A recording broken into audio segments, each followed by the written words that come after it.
Hai, selamat pagi murid-murid tahun 6 yang cikgu sayangi sekalian. Apa khabar semua? Cikgu berharap anda semua berada dalam keadaan yang sihat. Baiklah, hari ini hari Jumaat, 2 Julai 2021.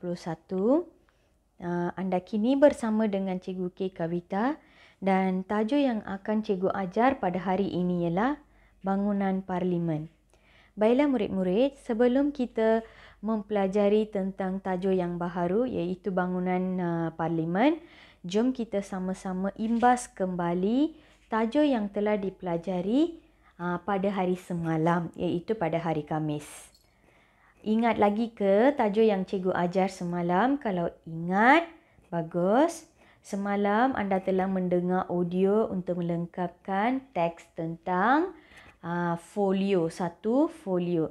Jadi semalam 4 orang murid telah berjaya menghantar tugasan yang cikgu berikan dan cikgu mengucapkan tahniah dan syabas kepada 4 orang murid tersebut, dan yang sesiapa yang belum hantar lagi tugasan, anda dikehendaki menghantar tugasan tersebut dengan kadar yang segera.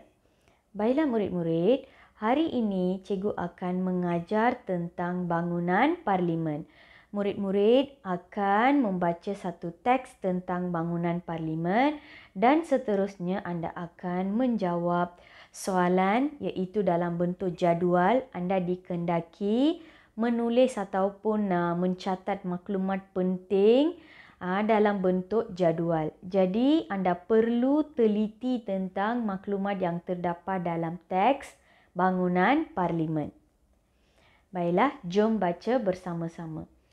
Sekarang cikgu akan membaca teks bangunan parlimen dan anda boleh mendengar teks yang dibaca oleh cikgu supaya anda pun boleh baca dengan betul. Sewaktu membaca teks, anda perlu membaca teks mengikut nada dan intonasi yang betul. Baiklah murid-murid, sekarang cikgu akan membacakan teks ini untuk anda dan anda juga boleh merujuk buku teks Bahasa Melayu pada muka surat 103 dan anda boleh membaca bersama dengan cikgu. Bangunan Parlimen. Bangunan Parlimen terletak di kawasan Taman Tasik Perdana, Kuala Lumpur.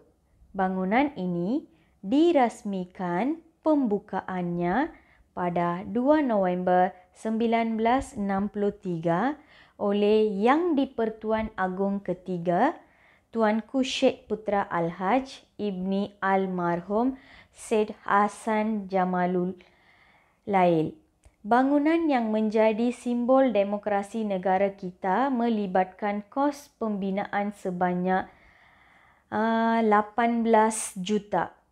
Lebih daripada 1 juta batu bata, 2,200 tan besi waja, 54,000 tan konkrit, 200,000 kampit simen dan 300 tan kaca telah digunakan dalam pembinaannya.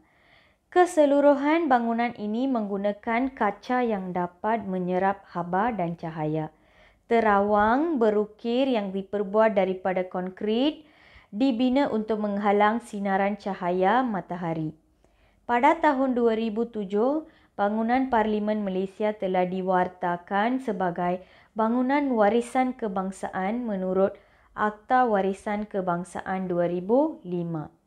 Bangunan ini perlulah dipelihara kerana merupakan warisan berharga kepada seluruh rakyat Malaysia. Baiklah, ini adalah petikan. Terdapat 4 petikan dan tajuknya ialah Bangunan Parlimen. Sekarang kita akan lihat maklumat yang penting tentang teks ini. Baiklah murid-murid, sekarang kita sedang membaca teks tentang bangunan apa? Bangunan Parlimen. Baik, bangunan ini terletak di mana?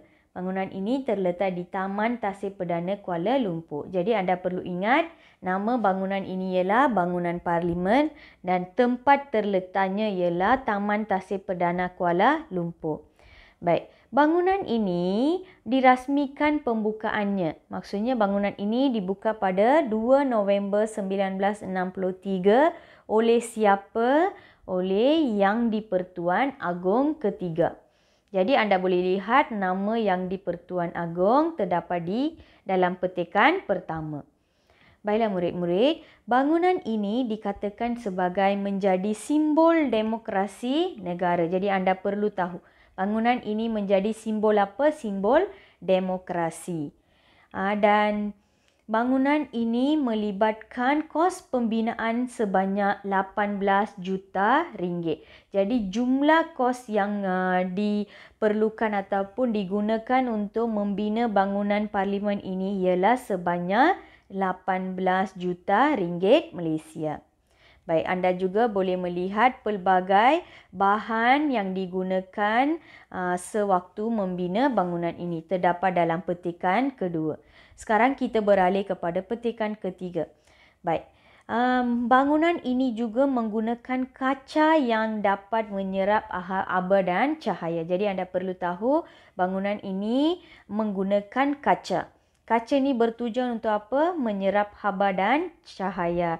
Dan juga ada terawang yang berukir dan diperbuat daripada konkrit, dibina untuk menghalang sinaran cahaya matahari. Jadi itu adalah dua tujuan pembinaan bangunan ini menggunakan kaca dan terawang berukir yang diperbuat daripada konkrit. Jadi petikan ketiga menerangkan tentang mengapa bangunan ini dibina menggunakan kaca dan terawang berukir.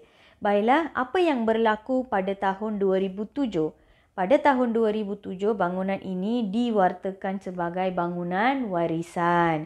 Jadi anda perlu tahu tahun berapa? Tahun 2007. Jadi tahun 2007 ni bangunan ini telah diwartakan sebagai bangunan warisan. Baik. Bangunan ini perlu dipelihara. Sebab apa? Sebab bangunan ini ialah bangunan warisan kita. Jadi kita perlu memelihara. Maksud memelihara ialah kita perlu menjaga bangunan parlimen ini kerana ia merupakan sesuatu yang berharga kepada seluruh rakyat Malaysia. Baiklah, ini adalah perkara-perkara penting yang terdapat dalam petikan bangunan parlimen.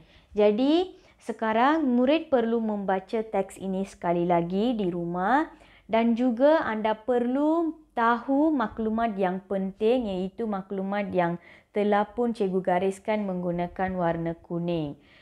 Selepas anda membaca teks ini dan mengenal pasti maklumat yang penting, apa yang perlu anda buat ialah anda perlu membuat latihan melengkapkan jadual yang diberikan dalam modul Bahasa Melayu. Senang sahaja kan tugasan hari ini? Tugasan hari ini yang pertama anda perlu membaca teks bangunan parlimen pada muka surat 103 buku teks Bahasa Melayu anda. Dan yang kedua anda perlu membuat latihan melengkapkan jadual. Jadual itu terdapat maklumat tentang bangunan parlimen. Contohnya, nama bangunan. Kamu perlu isi. Apa nama bangunan ini? Nama bangunannya ialah bangunan parlimen. Itu adalah contoh.